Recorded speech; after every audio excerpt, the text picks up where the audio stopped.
Maminka seminchero. Nansen amanfo de formalin hye enema bi ton emayen ewudwaso. Meka adekora yede hye achero. Nanso mameni nkan enkyerɛw adekora formalin eye. Ene enema yede eye. Formalin eye a solution of formaldehyde gas.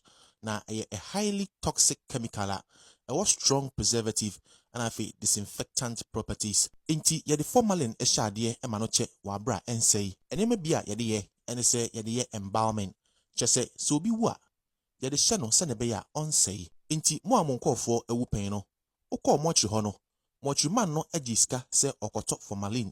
Edia wo nipa no se ne be ya onsei. Afe so obi wu na se nipa kro no donate ni nipadua no ansa na obewu. Se yemfa ni nipadua no ento ho na yemfa ne honam akwa no enkyra de a yede formalin ehye se ne be ya nipadua no ene honam akwa no ebetena ho afebɔ.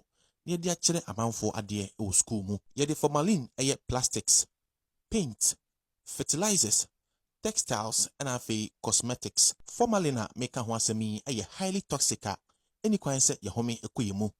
Eni kwan se yedi na nka mpese aka honam. Isan se eye highly carcinogenic a ede cancer eba.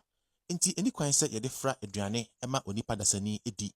Nanso ebeye onwonwa se yede formalin ehye fish any meat ema oto ekodi nanka onkofa nam no emegu won nsei onye enti ewo se opa ade a obetumi ade ahye no na egu ho ache na waton age ne sika nyina enti se oye obi a wani age ko bi ho a hwe ho yi pa sister kahuro nyina ye de formalin ehye enti se okodwum a hwe ho yi ekwan a obefa so ehu se ye de formalin ahye enam bi no ene se okoto se obi eton nam na enam no eluku too fresh na enwansena bia ensi ho a twe ho free sa nam kro no ho afi se okoto enam bi ewodwa so na se chemical ebon ewo ho a jai sa nam no eto ho menyusu afi bebia wato nam a waje nipa kro no edi no koso a neto nam e free sa nipa kro no ho enkoto enam enfree bebi fofra wa bra onim nipa kro eni bebi kro a ofree se beye mpo a se fish ena wokoto a koto free bebia fish no enwuye na wankasa waba bekum no enti ema enam a eluku fresh enada